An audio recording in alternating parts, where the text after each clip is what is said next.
Okay, ka-TH na Robert Yurong. Ito na yung order mong LRAD na may 10K na gold wire. So, ganito yung gold wire na inilagay ko dyan. Yan, 10K. Ito siya, nandito siya sa dulo. At ito naman, ito ay magnetic wire. Yan.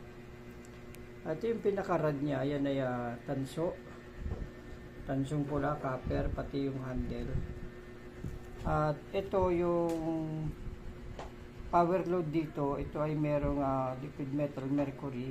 At may chamber yan, kaya meron diyang ganyan para may lagay liquid metal mercury.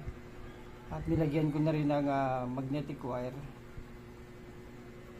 At dito rin sa pendulum dito, sa dulo nitong rod na to, ang loob nito ay mayroon ding liquid mercury at magnetic carbon, at binalot ko rin ng magnetic wire at saka nitong gold wire. Tapos itong isang handle na to, dito mo ilalagay yung additional na load mo kung maglalagay ka pa ng bala. So meron siya ditong meron siya ditong chamber. Yan. Palasin ko lang. Ayan So meron siyang chamber diyan, ayan. Diyan mo ilalagay yung additional na load kung maglalagay ka ng ibang bala. Pwede rin kasi itong gamitin panghanap ng mga bomb trap or diamond, basta meron ka lang bala ng gunpowder o kaya ay diamond, madidetect mo na yung diamond or bomb trap. So okay, iti-test natin kung paano siya gumagana gaya ng request mo.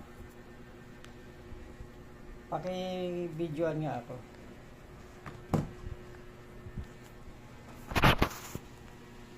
So ito yung ito hindi mo na kailangan balahan nga ito dahil meron na siyang gold wire dito sa dulo. At ito yung pinaka iti-test natin at saka itong gold ring. Dito muna tayo puposisyon. Pwede natin kung hahabulin siya kung magtuturo ba talaga itong LRAD. So yun tinuro niya itong position na to, at kapag nandito ka naman, ito ang tinatawag na corner to corner procedure. Ito corner to corner mo muna yung object, yan, tinuro niya naman dito. At kapag lalakaran mo na siya, tinuro niya na, pagtapat mo dyan sa object, magko-cross yan, magko-cross. Kung nasaan yung object, magko-cross siya.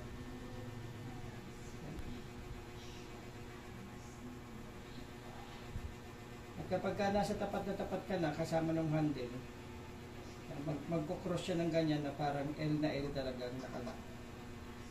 Okay, so yun lang ang pinaka-demo ko sa iyo para maintindihan mo. At pwede mo rin siyang gamitin na pang tumbok. I-steady mo lang itong isa at itong isa naman ang gagamitin mong panghuli. Papasok yan isa sa yan dito. So pag pumasok ng ganun, ibig sabihin, nadidetect niya. Ayan